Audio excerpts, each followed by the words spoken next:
messaġġ li għandna bżonn ħafna nisimgħu f'dan iż-żmien. Madwar sente ilu il-mulej kien qalli ċaru tont, smajta ċar fl-ispirtu tiegħi, għallem il-poplu tiegħi fuq l-awtorità tal-Kristjan. U għamilt sensiela fuqha u qegħdin kollha fuq il-YouTube. Illum ħan nitkellem fuq xi ħaġa simili għaliex bħalma tafu mhux biss il-ħmieġ qed jiżdied, u l-ħmieġ huwa bħal meta inti tħalli l-ħmieġ fuq il-mejda, l-għada issib il-mejda tiegħek kollha nemuż, dubbien jew nemel. Meta inti tħalli meta s-soċjetà tagħna tibda id-dnub minn dejjem kien hawn, imma issa jibda jiġi fil-wiċċ f'wiċċek u jibdew jippropagaw anke li jridu nagħmlu tempju tal-Luċifru. Titċassa assolutament xejn għax it-tempju tal-Luċifru ilu fostna. U ħafna minnhom imorru l-qudies, il-fellowship, il-komunitajiet, is-sinagogi u l-gruppi u l-bandli u minn kollha imkien. Amen. Imma bħalma tindunaw, intom qed tindunaw li l-ħażin m'għadux jinħeba mhux talli jidher pubbliku, imma irid li inti tiċċelebrah ukoll. Mhux biss tittolleraħ, tiċċelebrah. Il-gidba faħxija li l-mexxejja ta' pajjiżna belaw tal-ugwaljanza. Mhux vera m'hemm l-ebda ugwaljanza, hemm dominanza. Imma hemm id-dominanza għaliex il-Knisja riqda u ħafna mejta.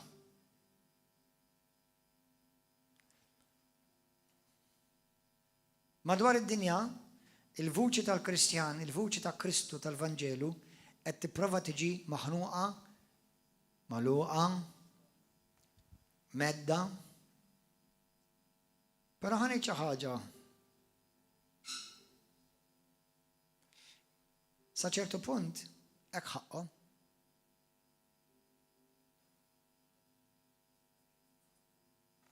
La inti qatt tagħmillu żiżu l-ħamieġ. Xi pretendejt? Jekk inti tdaħħal il-lefa fil-komma ħassir xi tedibel għadha di.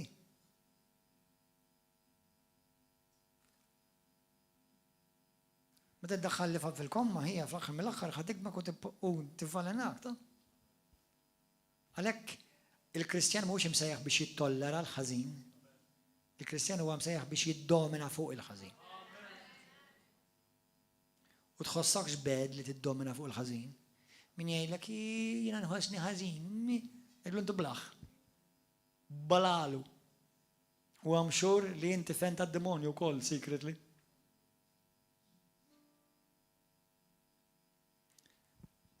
Fil-ktieb ta' Luqa ħanorikom skrittura malaj. Jisir Ġesu għamel kollox għalina, amen? Biex aħna nimxu fid-dominju. Amen? Dominju. Xi tfisser?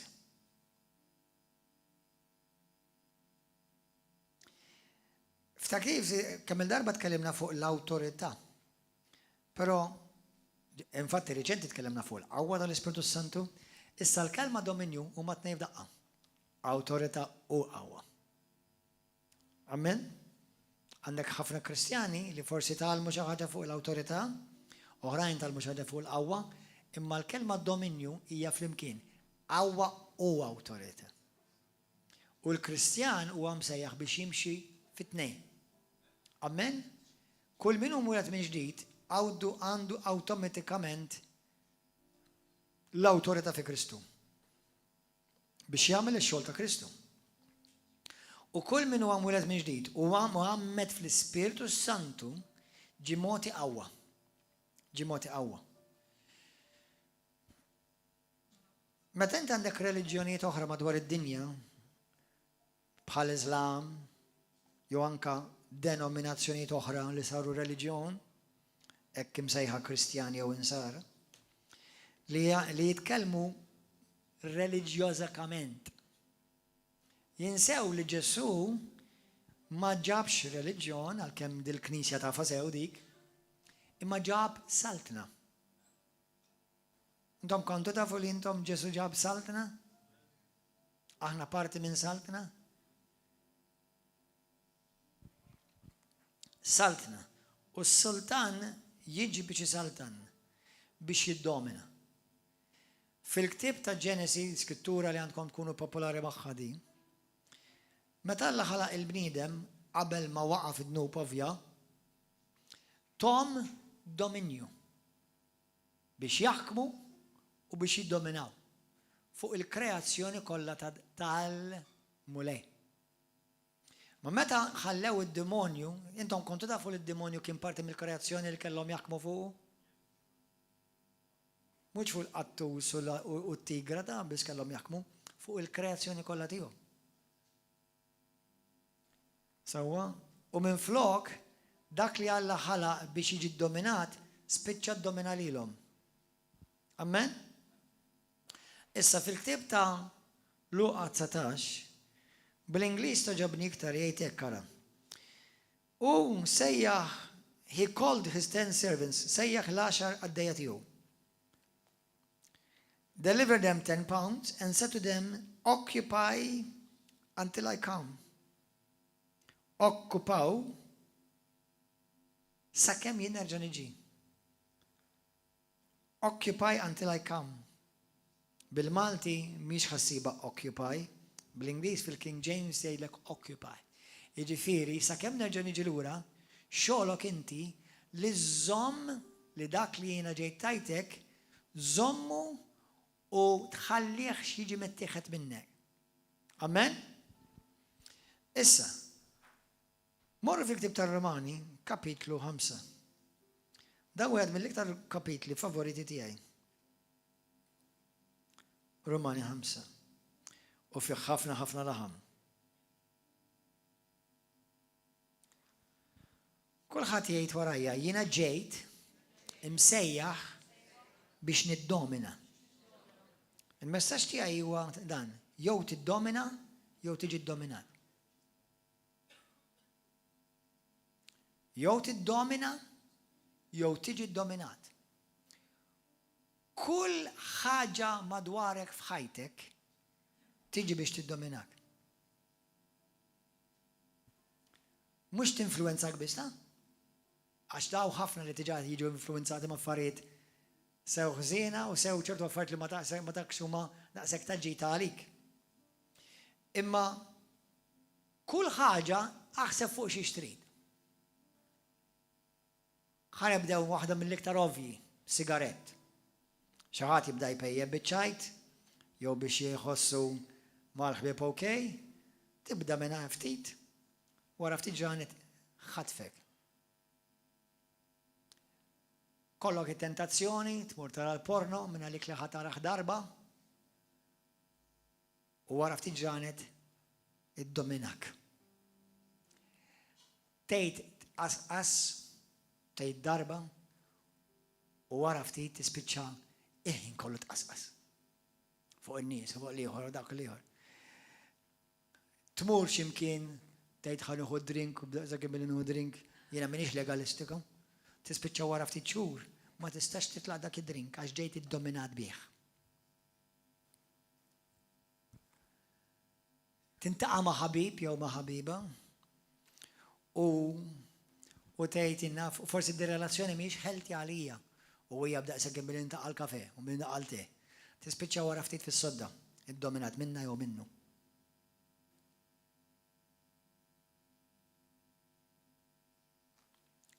Tibda timmedilja bl-Ingliż ma teżistix, bil-Malti sa ma teżistix. Bil-Ingliż jgħidu meddling, you start meddling. Dbabas. Ma affarijiet li taħseb li it's no big deal. Imma mbagħad tibda tiskopri li inti ġejt iddominat. Jista' jkun imbit. Jista' jkun xi drink ieħor. Jista' jkun xi vizzju ieħor.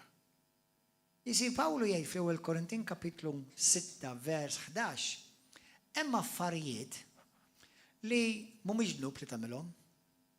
Imma jekk ma toqgħodx attent ħad ispiċċa ddominat minnhom. U għansi tiġi dominat issa, int qed fid-dnub. Issa qabli la hija pornografija dik. U laqas hija droga, jista' jkun inti issa tan ġejt iddominat minn dan il-vizzju inna fejn hemm il-mod. Xi ħadd illum qal ħan nirrileksjaha, ħalli noqgħod nara film bil-kwiet. U dara film serje. Per eżempju, Desperate Housewives.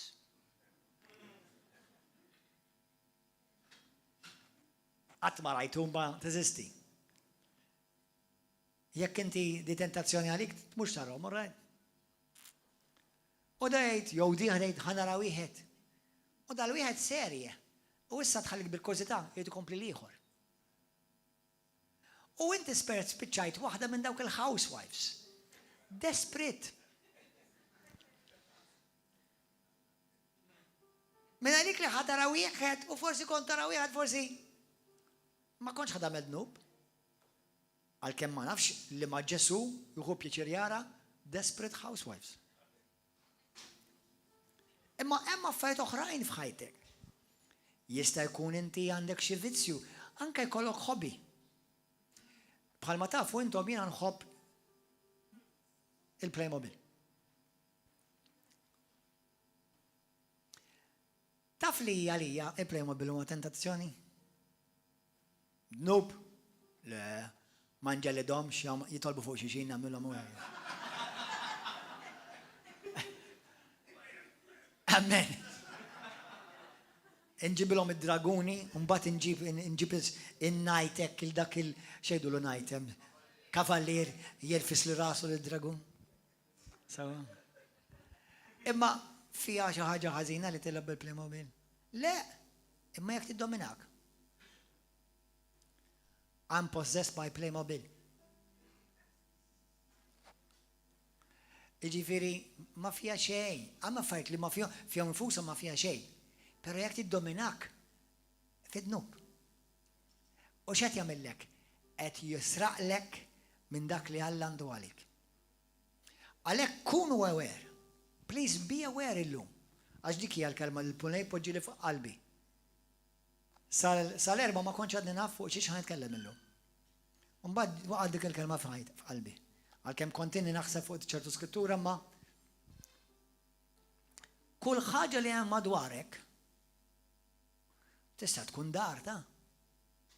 Tista' tkun tant inti tħobb id-dar u tħobb tfarfar, please farfar. Imma jekk inti tant qed tfarfar, jew bil-kontra qed tħalli imbarazz. Li issa ħallejt imbarazzaw. Imbarazzaw u wara ftit xhur laqas issa ssibek jekk titħoġġu id-dar tiegħek. Jew bil-kontra tidħol f'dar ta' xi ħadd li jiena l-indafa toġobni immens. Imma jekk tmissilhom il-mejda, tmissix! Stenna ftit, hija. These are things. Things are good to have, but they're not good to have you. Qed tifhmu aħwa? Allura illum il-kelma li ċevejt mill-mulejja, kull ħaġa li hemm madwarek f'ħajtek trid tiddominalek ħajtek. Ikollok karozza ġdida. Tinnota, xaħġa sabiħa li kollok karozza għal-qalbek. Ma taf li jekk inti tqgħod attent, tispiċċa dil-karozza tibda tbusa, torroka, tmellisa, sewwa taħsilha minn filgħodu filgħaxija, kull traba li jibda taqa' fuq toqgħod titfarfara. Il-karozza biex tuża, mhux biex tuża lilek.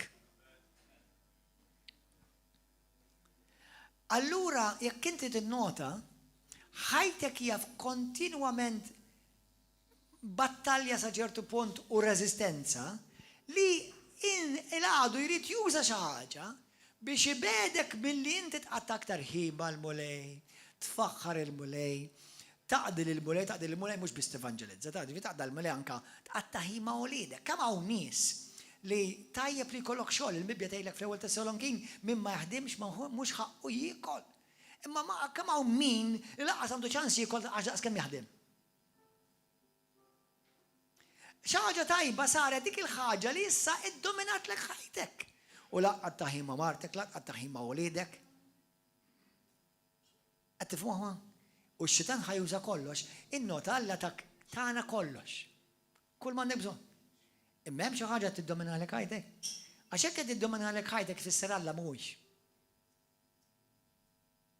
Battadi, jekk xi ħaġa qed tiddominalek ħajtek, mela Alla mhux jiddominalek ħajtek. U jekk Alla mhux qed jiddominalek ħajtek, m'għandekx ċans iddomina fuq id-demonju.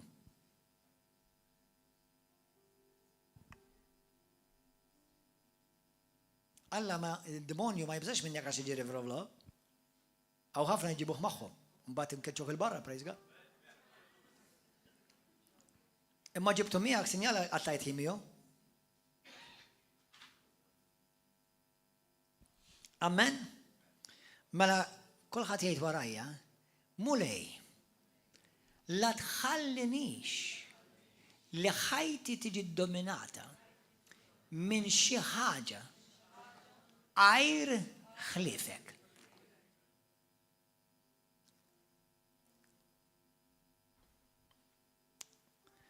Romani 5, morru hemm, vers 1. Romani 5, vers 1. Issa li aħna ġustifikati bil-fidi,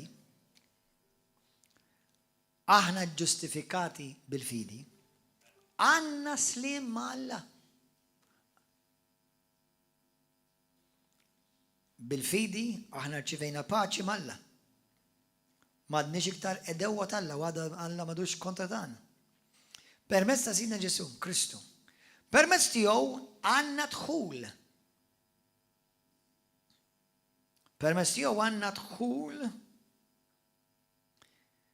bil-fidi għal din il-grazzja li fiha qegħdin. Aħna niftaħru bit-tama li għandna li għad niksbu l-glorja ta' Alla. F'dawk iż-żewġ skritturi deġa qed naraw li Alla tagħna slim, fidi, tama. Mhux biss dan, vers 3, imma niftaħru wkoll bis-sofferenzi għax nafu li s-sofferenza ġġib is-sabar. Is-sabar irawwem il-ħila u l-ħila it-tama. U din it-tama ma tqarraqx bina għax l-imħabba għaraġa oħra. L-imħabba tal-Alla is-sawbet fi qlubna permezz tal-Ispiritu Santu li kien moti lilna. Mela slim, fidi, tama u mħabba. Mela meta aħna konna bla saħħa, konna m'għadniex. Meta aħna konna bla saħħa, Kristu, meta wasal iż-żmien, miet għal-ħżina. Bil-kemm wieħed imut għal wieħed tajjeb, għad li wieħed għandu mnejn jagħmel il-qalb u jmut għal wieħed ġenerus. Iżda Alla iwrina li maħabba tiegħu meta Kristu miet għalina, aħna li konna għadna midin bejn. Ismawni, ikkaw xi ħadd li inti tħossok li Alla huwa rrabjat miegħek, mhuwiex Alla ta' Kristu Ġesu. Mhux Alla missierek. Alla mhux irrabjat miegħek. Alla mhux irrabjat anke meta nidneb, le. Ħasa nsikom mistoqsija. Jalla taqbduha di b'revelazzjoni għax jekk taqbadha taħilsek. Kemm hawn minnkom tafu li Alla huwa etern. Jiġifieri anke qabel ma rajt għada tiegħek Alla tiġara ħada tiegħek. U mill-bieraħ tiegħek ħabbek anke sa-għada tiegħek, sal-ġimgħa d-dieħla tiegħek, sas-sena d-dieħla tiegħek. Taf li diġà ħabbek, taf li diġà ġustifikak anke avolja ra l-ġimgħa d-dieħla tiegħek. Taf li xorti qabli ħadd tagħmel xi froġa l-ġimgħa d-dieħla u xorta Alla mhux irrabjat miegħek. Alla m'għadux irrabjat miegħek għażiż. Intom li għandkom it-tfal, meta it-tfal tiegħi jiżbaljaw u jweġġaw, taf x'jagħmel? Jiddispjaċini għalihom u nitħassarhom. Mhux nirrabbi magħhom, nitħassarhom. Inta faħjar, x'fettillek għamilt hekk. You're a dummy, what the heck are you doing? You know better. I'm not angry. I'm stupefied. What the heck are you doing? Alla mis-sema jgħid fuq bosta Kristjani nies li anka nħelsu mix-xjaten evangelizzaw u issa tex kemm qed jgħumu fi ħmieġ u dnub u jagħmluh fuq il-Facebook. Alla żejrek ara. What the heck are you doing? What the heck are you doing? Jiena ħlistek biex inti tibqa' ħieles. U inti terġa' immaġina inti tkun fil-ħabs għal snin għandek sentenza ta' omrok. U jiġi Ġesu jew xi ħadd għamellek innaf ħalles pleġġa lik jew xi ħaġa, prezz li ħadd ma jista' jħallsu. U jiftaħlek il-biba. U int kif toħroġ tanqu tirringrazzjah u għaw sejjer da jħares waraħ. Ara reġa' daħal ġewwa. Hello, x'inti tagħmel hemm qalbi? Jiena ħlistek ta' ftaħtlek il-bib. Xil ma doffi qiegħed tagħmel hemm ġieb. That's the story of many Christians.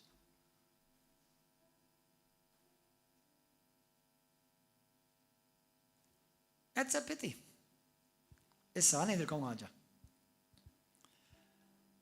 Forsi jiena u inti xi darba konna hekk ukoll.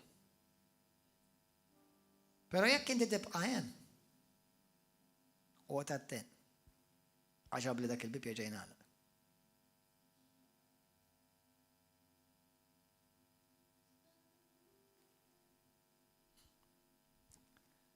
L-Iskrittura tgħid fil-ktieb ta' Lut kapitlu 6. Tgħidlek għal dak li xi ħadd vers 6. Għal dak li da is-salvazzjoni, għal dak li da il-qawwa u d-doni tal-Ispiritu Santu, da il-qawwa ta' żminijiet li ġej, jerġa' lura isir diffiċli ħafna għalih, mhux għal Alla. Għal Alla qatt mu diffiċli. Għalih isir diffiċli ħafna biex jerġa' lura. Biex jerġa' lura. Allura inti tkun ta' ċuċ li jint qed titfalilek innifsek lura taħt il-madmat.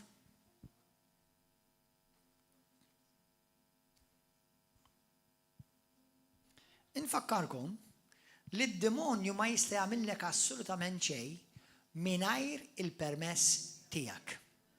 Xejn tfisser xejn. Xejn ma jista' jagħmillek. Għax Kristu tak l-awtorità u l-qawwa kollha. U by the way, Ġesu ma tanix id-dominju fuq id-demonju wieħed, imma fuq is-saltna ta' dlamijiet kollha, fuq is-sisin tal-infern kollu ma jistax jelbek. L-infern kollu ma jistax jelbek. Mhux demonji ta' tużżana jew leġġun, l-infern kollu lilek waħdek ma jistax jelbek. Imma titkun fi Kristu.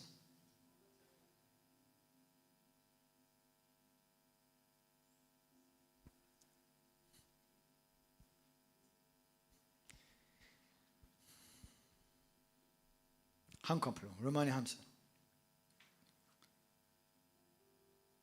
Halleluja. Grazzi Ġesu. Mela jiena u inti msejħin biex ngħixu niddominaw, dominju. Issa, vers 8. Iżda l-awrina l-ħabba tiegħu meta Kristu meta li għalina. Aħna li konna għadna midinbin. Kemm aktar u aktar issa. Kulħadd jgħid, kemm aktar issa, aktar u aktar issa. Li jien iġġustifikat b'demmu. Isalvani permezz tiegħu mill-korla tal-Alla. Kulħadd jgħid Alla mhuwiex irrabjat għalija.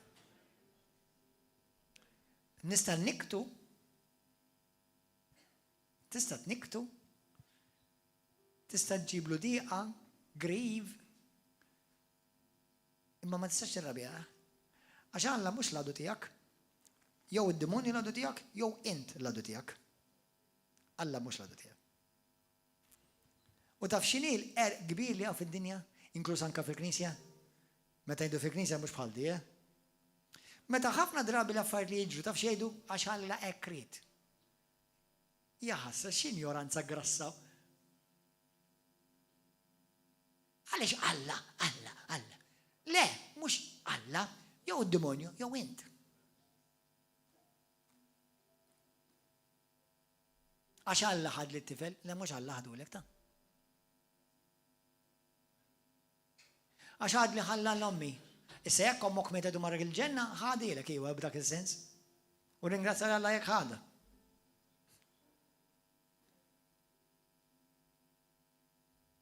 Le, mhux Alla. Alla mhux l-awtur tal-mewt u tal-qtil. Xi ħadd illum fuq il-Facebook xi balalu qal il-dawk li jridu jibnu tempju tad-demonju.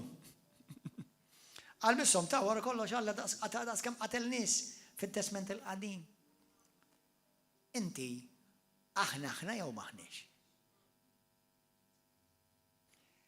Intom ġieli notajtu għal xħut minnkom ġieli notajtu li id-demonju qatt ma jiġi mkeċċi minn imkien fit-Testament il-qadim.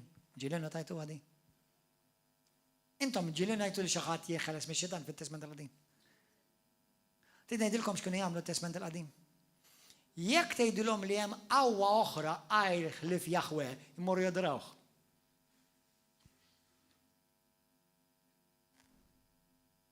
Batta din, qed tifhmuha sew. Jekk inti tmur tgħid poplu, isma' hemm qawwa kbir oħra jissimha Luċifru pereżempju. U da ġej biex itikom is-saltni tad-dinja. Jekk tadorawh. Oj. Ma kienx qed jikdeb, Tgħid li ma d-demonju giddib. Imma ma kienx qed jikdeb għax li kieku qed jikdeb kieku t-tentazzjoni ta' Kristu ma tkunx ġenwina u Ġesu kien ġenwinament ittentat. U kien imur quddiem l-Iżraeliti jgħidulhom jiena Luċifru, jiena kontra Alla. Alla tagħkom u ara x'inhu jagħmlilkom Alla tagħkom. Meta fil-versenza tal-kelma huwa d-demonju x'kienet jagħmel ma kellhomx awtorità fuqu. Allura l-unika mod li jistgħu jeħilsuha hija obduni ulidi. Inti obdini. Tħabbix ħasek fix-xitan ġest obdini. Għalhekk imbagħad ġie Ġesu, għax qabel ma ġie Ġesu, is-saltna tal-Alla ma kienx għadha ġiet. Intom qed taqbdu għad because this is important, Qabel ma ġie Ġesu fid-dinja, id-dominju, ir-renju ta' Alla ma kienx għadu ġi fuq id-dinja. Ir-renju tad-demonju kien diġà hawn imma. Għaliex? Għax kien ħadu minn idea Adam u Eva.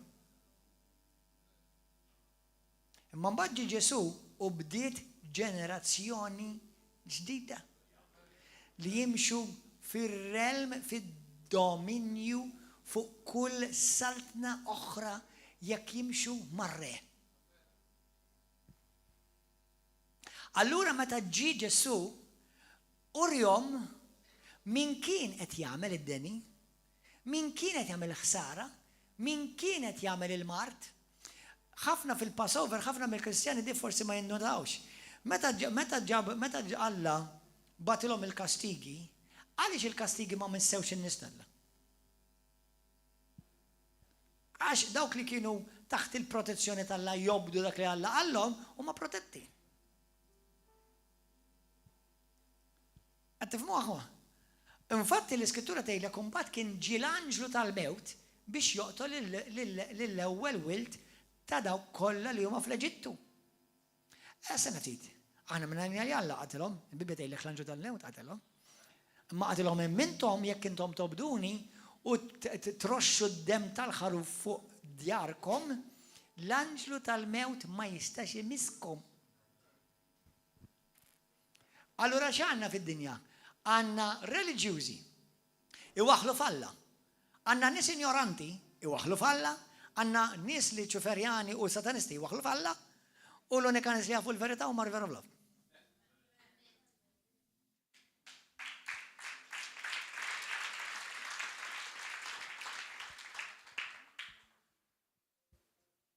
Alla mhux dak li marrat u mbagħad ifejqek ta'. Kieku jagħmel hekk, id-demonju jkollu dritt jakkużah u jwaqqgħu minn fuq it-tron.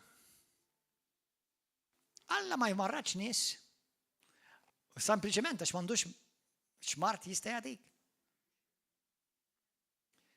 Alla ma jisħtekx. Għax Alla huwa tajjeb.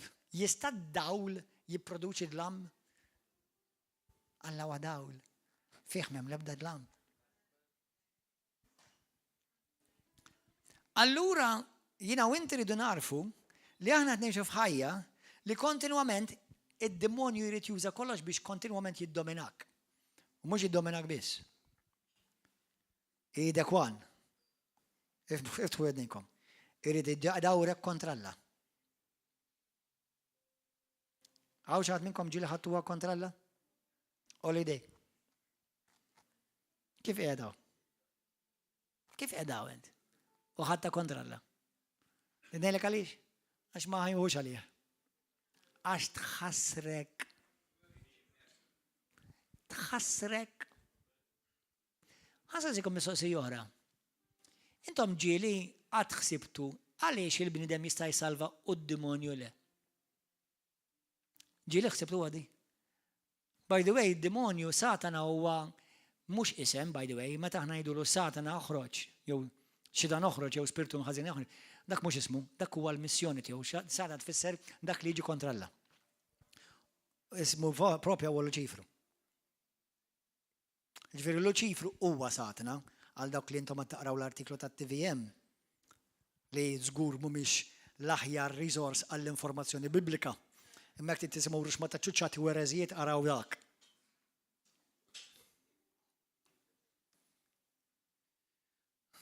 Luċifru kif ħalqu Alla u Satana kif sar.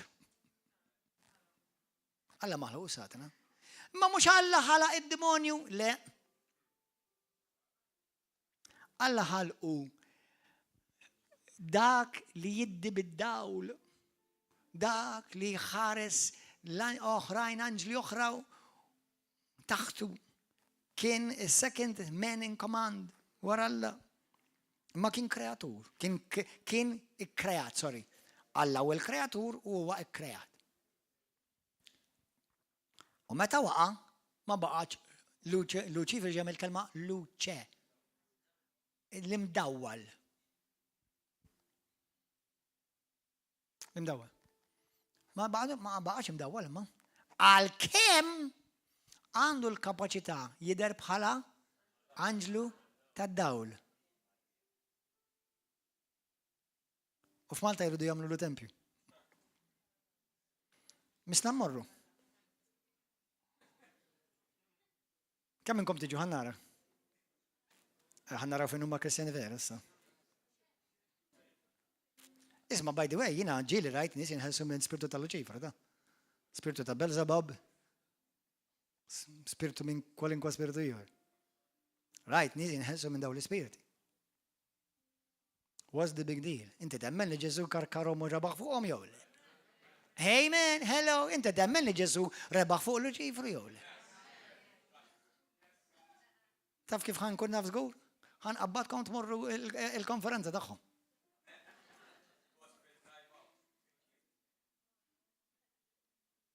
Ismani, nies li jadoraw il-Luċifru u l-Satana, l-Belzebub u whatever, ma jafux li laqqas Alla mu kontrihom.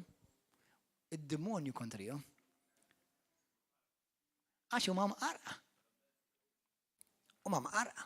Ma jafux li Alla l-missier iħobbhom għax huma kreaturi tiegħu. U għalhekk batilli ibnu Ġesu biex imut anka għal min huwa Luciferian, Satanist, jew Black Mass, jew Black whatever. Ġesu għal daw kollha mieta. Jiġifieri jekk tintaqgħu ma' xi Satanist, l-imħabba Alla trijat kull demonju li hemm ġo fih. Amen. Ix-xitan ma jistax jifhem għal imħabba da. X'mandux. U qed niggarantilkom ħamilkom profezija milta fuq il-programm il-bieraħ u ħanerġa' nagħmilkom illum. ħatibdew tintaqgħu ma' nies li jkunu oppressati mid-demonju ħajġu qudiemkom. U ħajbdew jaġixxu fani u tibda din-nota li għandhom id-demonju. U mhux iċċempelli, li ċempellix ħallini bil-kwid. Amen, għazgu. U ħat iżdiet. Ħat iżdiet, qed ngħidilkom ħat iżdiet fl-iskejjel. Ħat iżdiet fl-iskejjel. Mark my words, I'm telling you, I'm prophesying it. Ħat iżdiet fl-iskejjel ta' Malta. Studenti jibdew jiġu oppressati mid-demonji. U jsibu għaw xi ħadd ta' River of Love. Bis-sejda ngħidilkom. Mark it, write it.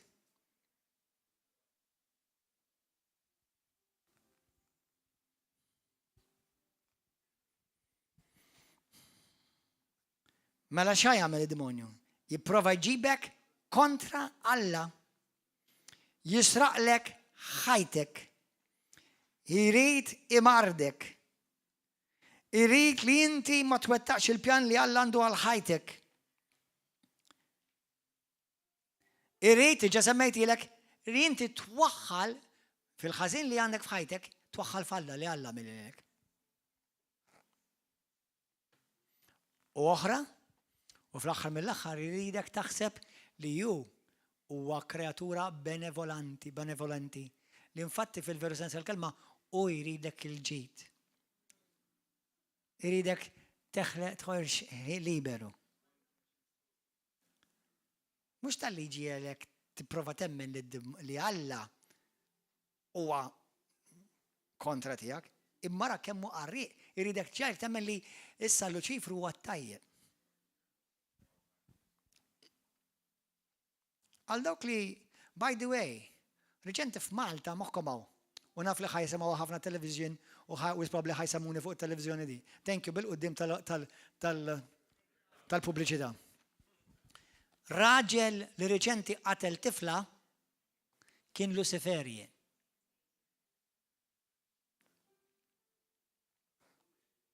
Ma semmewix, jara x'kombinazzjoni ma semmewix. Jara x'kombinazzjoni ma semmewix di. I wonder why.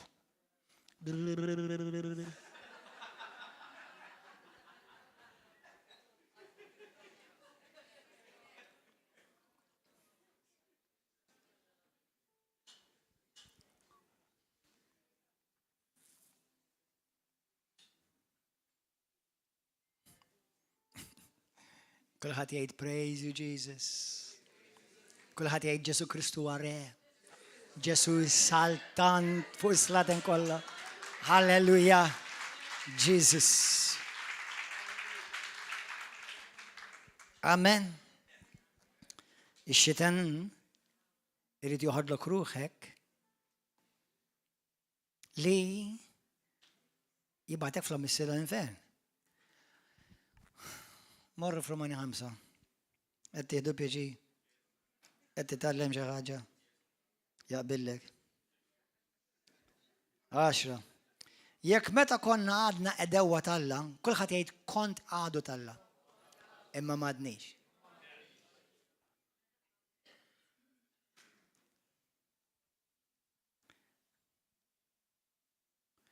Ħantikom ħanamilkom mass deliverance issa.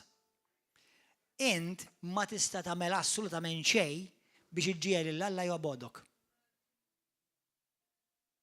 Xejn. Dinnejlek biċċ oħra.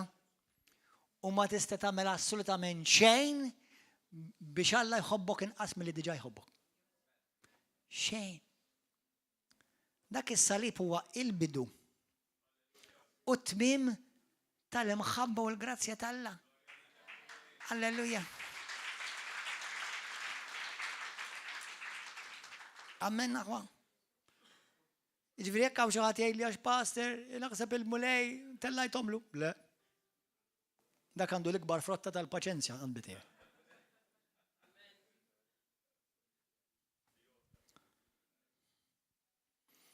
U ħafna minna għandna ħafna paċenzja. Ma min inħobbu. Aħseb wara Alla. Amen naħwa. Thank you, Lord. Romani 5 nerġgħu nkomplu. Episodju 2. 10 jekk meta konna għadna edewa Alla tħabbibna miegħu bis-saħħa tal-mewt ta' ibnu, kemm iktar issa li aħna ħbieb miegħu insalvaw permezz tal-ħajja tiegħu. Mhux hekk biss, il-kbir għadu ġej. Imma niftakru wkoll falla b'sidna Ġesu Kristu li permezz tiegħu ksibna din il-ħbiberija.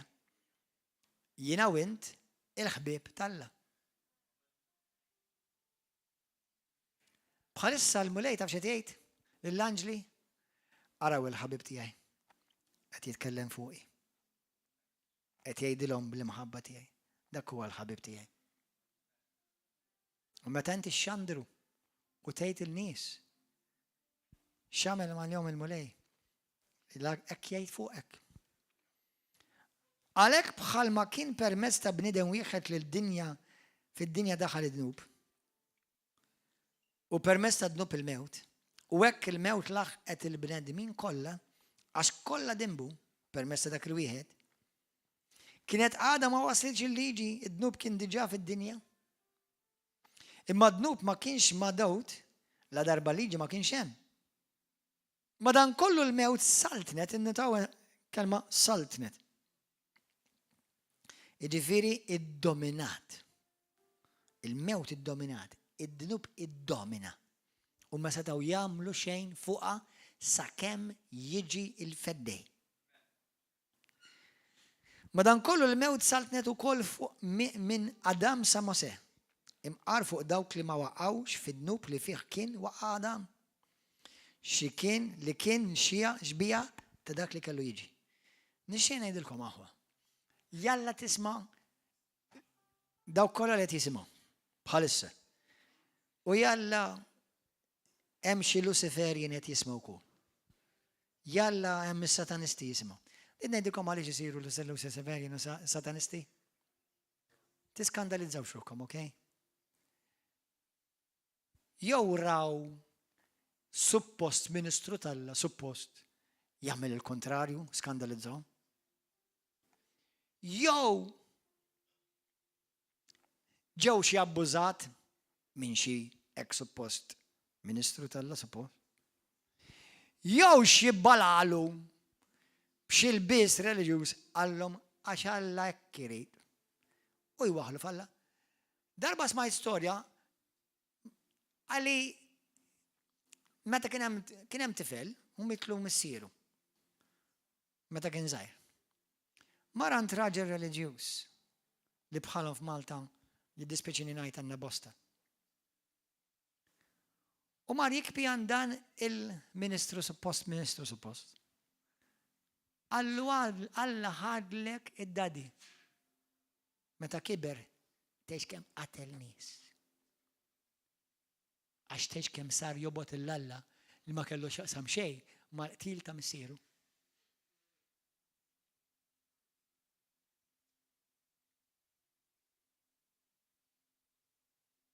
Do you see why you need to preach the good news?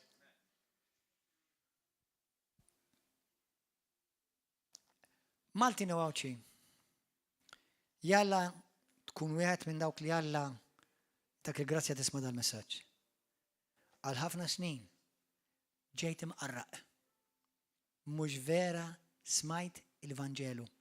Smajt reliġjon ippastardjata, pagana u mhux il-Vanġelu tas-saltna.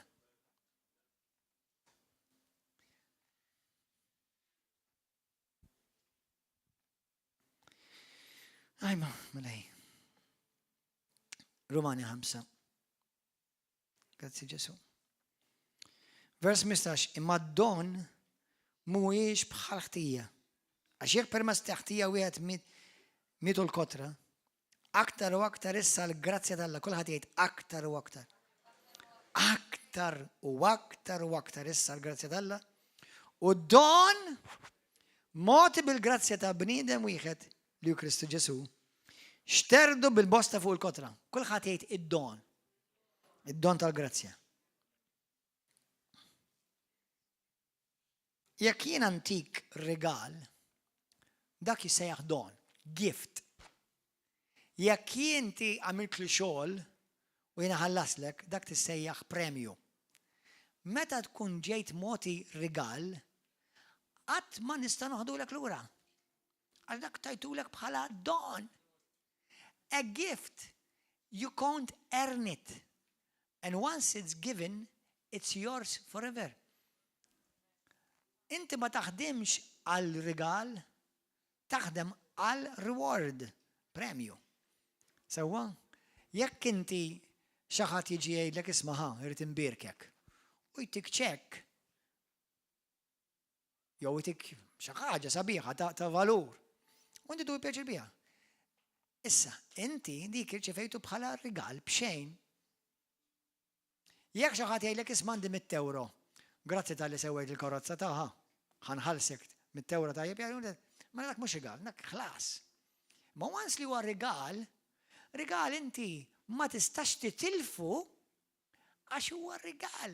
Ara premju tista' titilfu, jiġifieri. Jien qed naħdem għal premju u waqaft, ma rnexxilix. Tlift il-premju. Rigal ma tistax. Għax rigal mhux mod lilek ibbażat fuq jekk jixraqlekx jew jisħoqlok jew kemm dim talih, rigal jiddependi fuq kemm jiena grazzjuż u ġenerus lejk.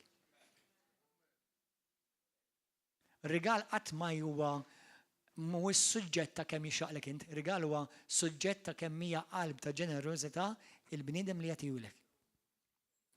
Alla huwa missier ġenerus u dak li tak tajulek b'xejn mhux għax ħaqqek.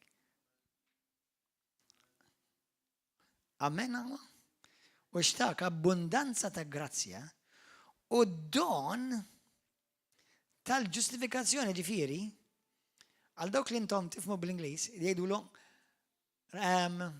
justification bl-Ingliż, righteousness, right standing, imma ukoll għamil kalma justified. Ġiris ma tuħa justified? Bl-Ingliż ġifieri just as if I never sinned. Just as if I never sinned. Justified. Dak tfisser ta' justified. Dak id-don tal-ġustifikazzjoni. Daqs li kieku inti fajnejh qatt ma dniebt.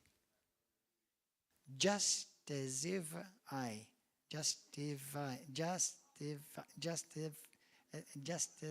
never sinned. Justified. That's a gift. Justification is a gift. Bil-fidi, mhux bil-opri. Amen. Imma d-don mhux bħal ħtija. Għaliex id-don mhux bħal ħtija? Għax dak li ħaqqu. Jina u inti ħadna li ma ħaqniex. Il-mewt kien dak li kien ħaqqu.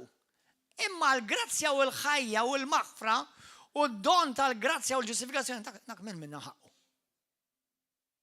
Ħadd minna ħaqqu. Dak ħadnieh bħala don, rigal. Għax għandna Alla ġenerus. Għax jekk permezz taħtija waħda meta il-kotra aktar u aktar issa l-grazzja tal-Alla u d-don motija bil-grazzja bil-bniedem wieħed, id-don moti bil-grazzja ta' bniedem wieħed li hu Kristu Ġesu. Xterdu bil-bosta fuq il-kotra. Ismawa. U d-don anqasmaw bħal frotta dak il-wieħed li dineb, għax sew il-ġudizzju moti fuq dnub wieħed wasal għal kondanna. Iżda d-don moti wara ħafna dnubiet wasal għal ġustifikazzjoni. U ħan ispiċċa b'di, vers 17. Għax jekk minħabba fil-ħtija ta' wieħed waħdu saltnet il-mewt. Il-mewt saltnet, id-dnub saltan.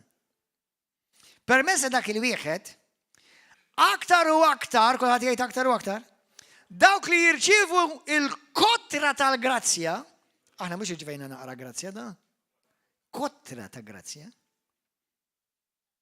u don tal-ġustizzja, għad isaltnu fil-ħajja, x'jagħmlu bid-don tal-ġustizzja u tal-grazzja? X'inti msejħ biex tagħmel? Biex issalta. Għalhekk jekk inti taqbadha di, ix-xetan qatt ma jista' jikkundannak. Dak li jiena għandi mhux għax irċivejtu jien. Mhux għax somt u għax għamilt sigħat twal nitlob. Som u għamel sigħat titlob. Imma mhux għax xejn minn dak. Il-moment li naturet minn xi tiġar ċivej dak kollu bħala wirt u don. That's it. Amen. Ipprova kemm xi xitan bil-konfidenza tiegħek. Prova fejn il-xaħat bil-konfidenza tiegħek għax intajjeb. Immidħol fir-revelazzjoni li inti dak kollu li ċivejt huwa grazzja minn Alla. Li ma kienx jixraqlek u ma kienx jisħoqlok. Imma x'Alla ħabbek anke waqt li kont l-għadu tiegħu, tajulek bħala don, rigal, issa opera fih. Għalhekk ix-xitan jekk taqbada di ma jistax jikkundannak. Inti ma tistax jikkundannani għax dak li qed nagħmel mhux bis-saħħa tiegħi xorta diġà nafu dak. Issa, kemm minnkom ġieli għamilt xi froġa u ftit wara Alla jużak. Ġieli għaddejtini? Bdejt mamma mia, Jesus. Forsi jrid nagħmel iktar frejjeġ ħajjużan iktar. Ovvjament mhux qed ngħidlek għamel iktar frejjeġ. Imma dak il-ħin Alla jkun qed jgħalmek ibni qalbi, m'intix induna li mhux bis-saħħa tiegħek. M'intix tinduna li inti dak id-demonju ma kaġġejtu xi ġenti tajjeb. Jien inti taħseb li ma nafx għamilt il-biera, avolja, ħfirtlek u nżejtu. Ma biex nagħlmek. M'intix tinduna li jiena dak kollu tajtulek biex inti tiddomina fuq id-demonju biex id-demonju ma jkollux laqqas akkuża waħda kontra tiegħek.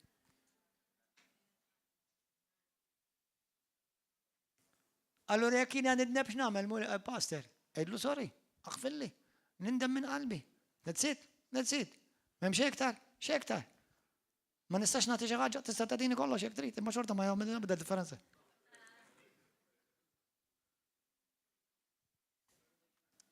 Ma tistax issalva qatt iktar jekk ittini karozza ġdida f'jew għandha. Ma tistax issalva aktar. Ma tistax tfiq iktar jekk inti ttini 1000 euro lejla, halleluja, praise the Lord. Xejn, zero, nothing. Għax dak li Alla tak tajulek bħala don biex inti tirrenja u tiddomina fuq id-demonju u d-demonju ma jkollu b'del-ebda sejfu ħajtek. Halleluja! Jesus! Hallelujah! Do you understand now? Hallelujah!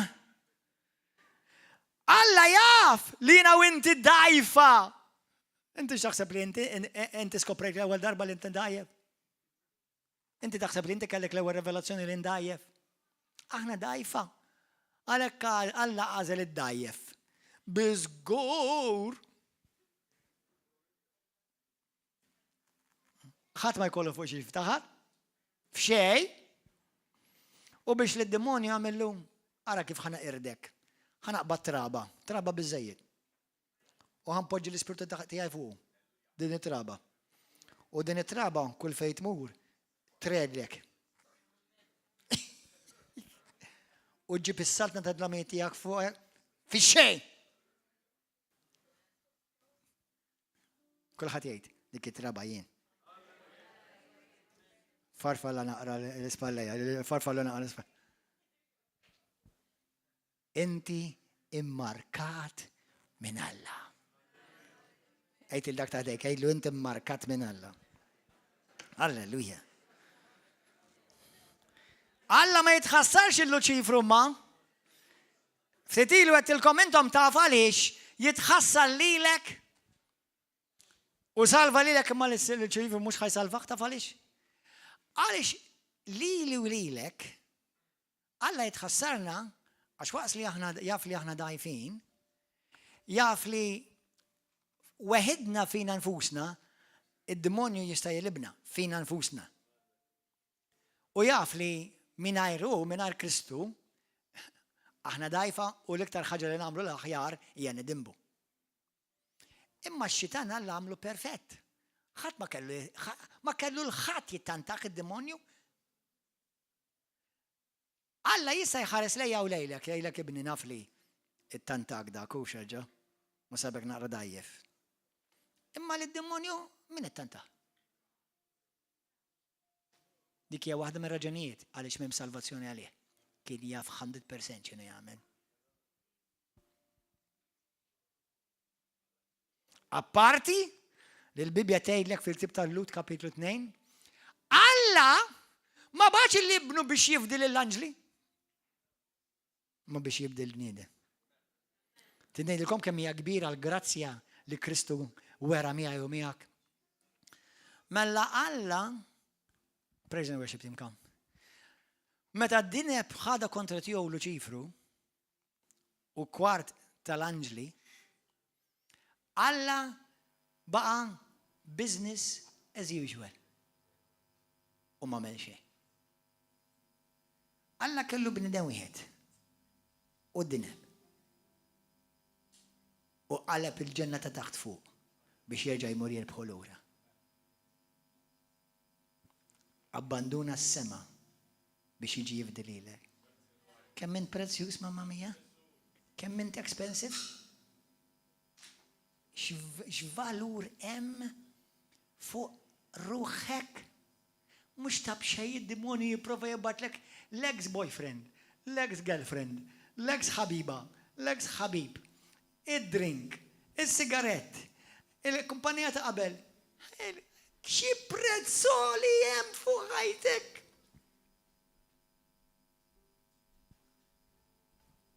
U ħanejt il-dawk li forsi qed jisimgħu, jew forsi jekk ma tifhimux intom tgħidu lil xi ħadd li jaħsebek. Għal dawk li jaħsbu li bieħu ruħhom lid-demonju u jaħsbu li issa too late, ma nistax issa niġi. Listen, number one, ma tistax bieħa ruħek lid-demonju. Tidnejlek għaliex? Għax la hija tiegħek u laqqas għad-demonju, hija talla. Allura x-xitan ilu jikdiblek dawn il-xhur snin kollha li għax inti issa beħħejt ruħek lid-demonju issa ma tistax issa too late. It's not too late. Tista' tiġi salva sa stess, ġo River of Love, għadna d-dajjin. Hallelujah, in Jesus' name. Għal xej, imma taf kemm għamilt patti, patt wieħed biss biżejjed! U għatra waħda kienet tkun biżejjed biex lejlek, tkissilek kull tajjen kollha! Hallelujah! Id-dem ta' Ġesu Kristu! Hallelujah! Xpat, beħħejt ruħek, u biex beħħejta bil-euros, bil-dollars biex. U il-resit għandek. Għax jien għandi il-resit. Jien għandi il-resit. Paid by the blood of Jesus and paid in full. Hallelujah! Thank you, Lord! Għal dawk li intom taħsbu għax jina beħħejt ruħi xidan hogwash. Bl-Ingliż ħasil tal-ħnieżer. Imma hija espressjoni Amerikana, hogwash. Amen. Mhux vera. Qed itqarraq bik u qed jilgħab moħħok. Ejja River of Love. Ejja ħalli tara il-qawwa tar-resit li għandi jien. U li għandu l-poplu ta' River of Love. Hallelujah, mifrux ma' Malta għawdex u jikber ġimgħa wara ġimgħa. Hallelujah. Amen. Thank you, Lord. Ruħek ħalaqa Alla u ruħek fdija bid-dem għaddix ta' ibnu stess. Ruħek ma tista' tjali l-ebda demonju. Hija kitba faħxija. Halleluja. Gloria li l-akabba Mesir. Għala il-bibin għadnu bit. Tħallix gnub jaħtfek.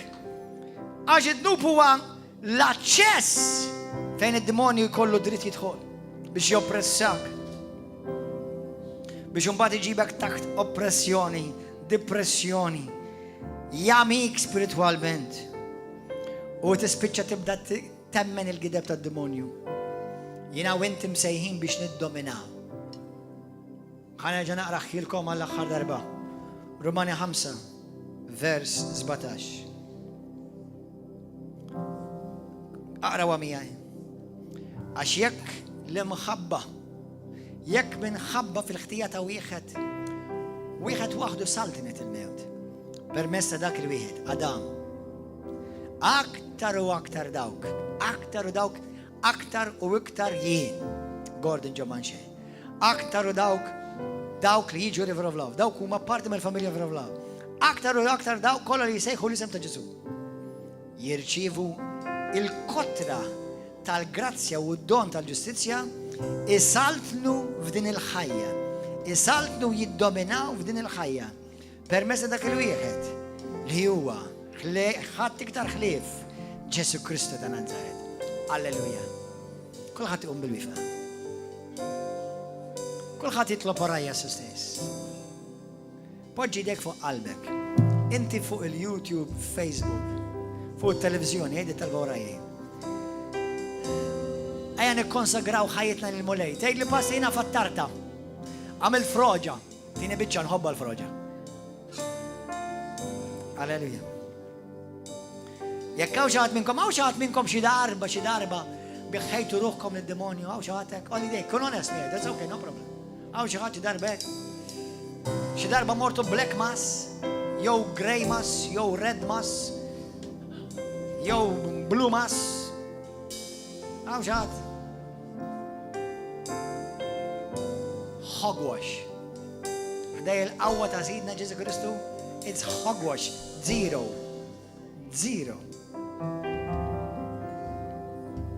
Halleluja. Kulħadd jgħid talba warajja, poġġi jdek fuq qalbek. Illum issi qaddis. Intom fuq YouTube u televizjoni u Facebook jgħid talba warajja. Issi qaddis. Grazzi tal-imħabba kbira tiegħek. Li inti urejt lejja. Anka meta ma kienx ħaqni u meta jiena kont għadni l-għadu tiegħek. Id-dnub li jiena għamilt kont kontrik. Abba missier ta' Ġesu Kristu, Sidi u Salvatur tiegħek. Natik qalbi Mulej. Natik ruħi Mulej. Avolja diġà int krejajtli u bid-dritt din ruħi diġà hija tiegħek bid-dritt ta' kreazzjoni. Imma bażla tiegħi illum minn rajja natik ruħi lura. Għaliex ruħi ma tista' qatt tkun tad-demonju għax ma rridx intielu u ma nistax intielu actually għax ikkrejajtni int. Ġismi huwa tiegħek. Ruħi huwa tiegħek. Ħsibijieti, l-ispirtu tiegħi hija tiegħek. Ġesu, inti xtrajt li ruħi bid-dem prezzjuż tiegħek.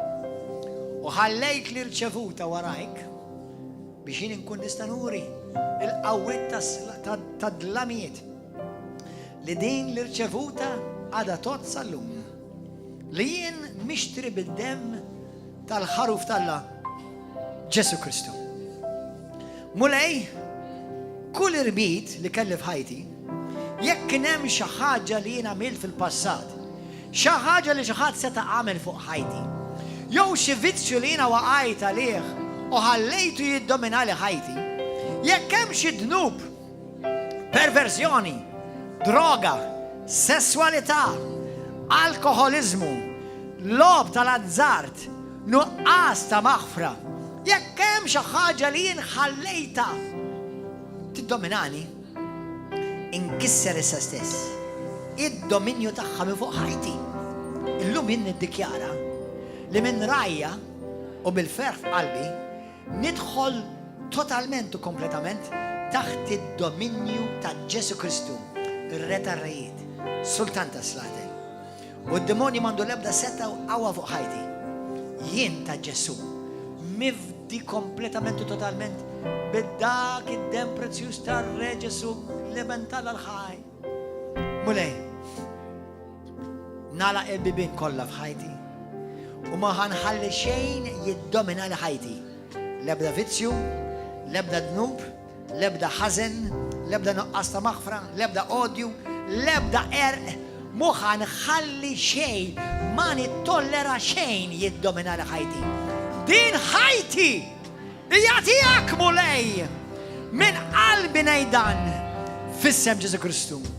Millum il-qudiem ħanimxi fir-realtà, fir-revelazzjoni tad-dominju li jiena ġejt moti bħala wirt u don b'xejn, bl-abbondanza tal-grazzja u tad-don tal-ġustifikazzjoni fi Kristu Ġesu Sidi. Millum il-qudiem il-missjoni tiegħi fuq din l-art hija jiena niddomina fuq dak kollu li d-demonju prova juża biex jiddomina lili. Millum il-qudiem niddomina jien Il-biża niddomina jiena f'isem Ġesu Kristu. Kull vizzju niddomina jien f'isem Ġesu Kristu. Il-mart niddomina jien f'isem Ġesu Kristu. Xejn u ħadd ma jista' jiddomina li ħajti. Jien skjav maħbub ta' Ġesu Kristu. Għal-glorja tiegħek Missir. Halleluja. Shout hallelujah. Hallelujah. Ejja nfaħru lil-mulejn. Holy Spirit, thou art welcome in this place. Holy Spirit, thou art welcome in Hallelujah. this place. Let the Lord set you free today in Jesus' name completely. No more condemnation. M'hemmx iktar kundanna fil-ħajja tiegħek. Mercy and grace, thou art welcome. Yes, Lord. Not only here, not all of Malta. In the name of Jesus, Malta, we say, Holy Spirit, you are Holy welcome. Spirit, thou art welcome in this place. Hallelujah. Holy Lift up your voices, Awa. Spirit, thou art welcome in this place. Omnipotent Father of mercy and grace, thou art welcome in this place. Yes, Lord. Nilqaw fosna Spiritu Santu ġewwa Malta u Għawdex. Irridu l-Ispiritu Santu jinvadi l-Parlament. Irridu l-Ispiritu Santu jinvadi t-TVM, il-Super One, il-Net TV.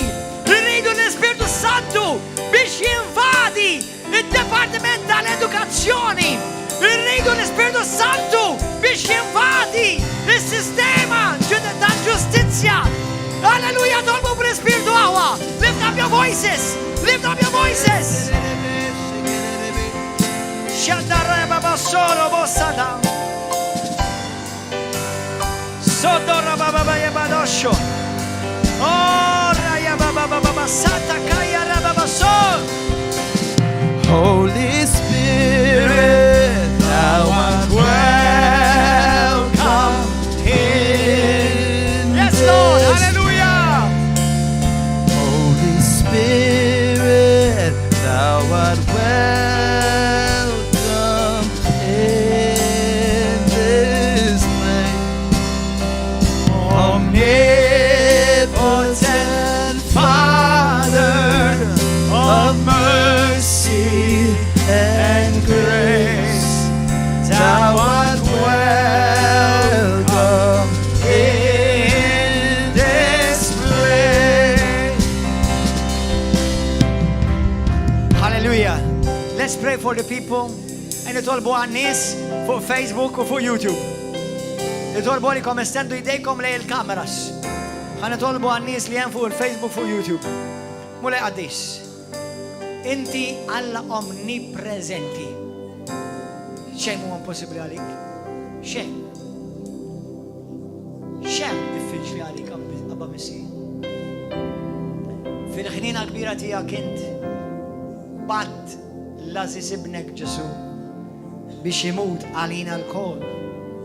Sew dawk li huma fid-droga, sew dawk li huma maqbuda f'xi vizzju ta' sess pervers, immorali, barra miż-żwieġ, partners differenti. Mulej dawk li huma mulej maksa b'xi demonju, b'xi saħte u b'xi mamul.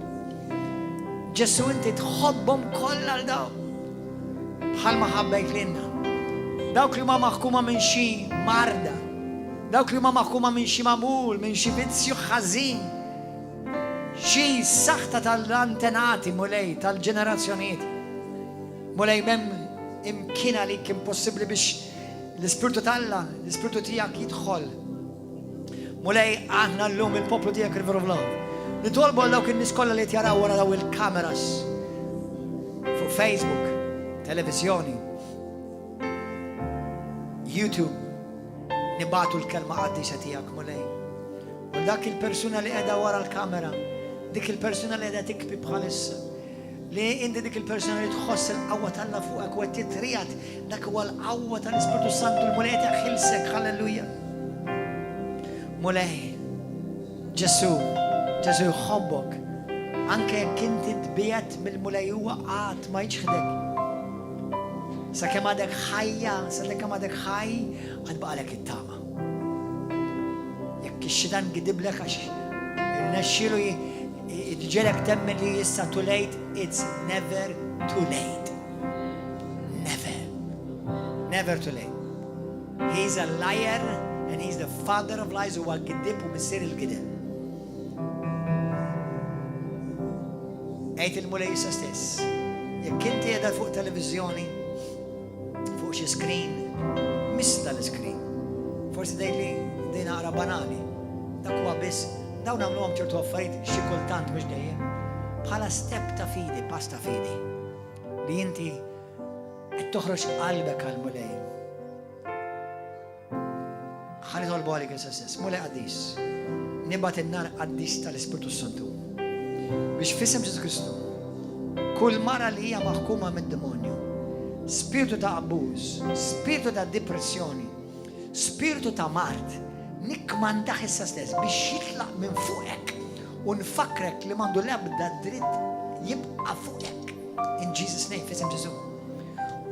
Dik il-mara li ġiet abbużata mulej, li ma tistax tieħu ruħ mulej illum ħajjiġi il-ferħ tal-Alla fuqek, il-ferħ tal-Ispiritu Santu fuqha. U tinħeles minn kull ħadma tad-demonju. Dak ir-raġel li daħal vizzju ta' alkohol minħabba li tilef il-familja tiegħu, tilef il-kull minn kien għażiż għalih. Eħilsu mulej mill-weġġat ta' qalbu, fejaqlu qalbu. Kull persuna mara u raġel li hemm wara dawk il-kameras li x-xitan oppressak, jam xi saħħ jew magħmul. Ejt għajjat li sem ta' Ġesu minn qalbek issa stess. F'isem Ġesu matri. Kull spiritu ħażin jitlaq minn fuq ħajtek. Kull saħta titkisser minn fuq ħajtek. Issa stess. Intom ukoll preżentjaw. F'isem Ġesu. 1, 2, 3. Be free! In Jesus' name. Be free! F'isem Ġesu Kristu ta' Nazaret. Inrox id-dem prezzjuż ta' Ġesu fuqek. Nirrilaxxa l-qawwa tad-dem prezzjuż ta' Kristu fuq ħajtek. U nikmanda kull spiritu li kien joppressak biex jitlaq minn darek, jitlaq minn fuq ħajtek, u l-lum wara din il-testimonjanza, ejja waqti xhieda ta' xemel miegħek il-mulej. Ejja naqgħod magħna ġewwa Riveromla f'kull nhar ta' erba' u nhar ta' sibt, fis-seba' ta' flaxija, u l-ħadd fil-għodu fl-10. Il-mulej jimlik bil-ferħ, il-mulej jimlik bil-paċi, il-mulej jiċċirkundak bl-imħabba tiegħu. U fakrek li m'hemm xejn li tista' tagħmel li Alla qatt isir jobbodu ħilek, għax inti l-kreazzjoni tiegħu. Halleluja, ħalqek għalih. U jekk inti l-lum emmint f'ibnu Ġesu, illum inti sirt mamul rikkrejat fi xbija tiegħu fi Kristu Ġesu. Halleluja. Għatu ċabxiba kbira lill-mulej. Halleluja! Il-paċi ma'kom aħwa, paċi miegħek, televizjoni, YouTube u Facebook. God bless you. Narawkom. Għada fil-għodu flash, narawkom għada. God bless you. Ciao, ciao.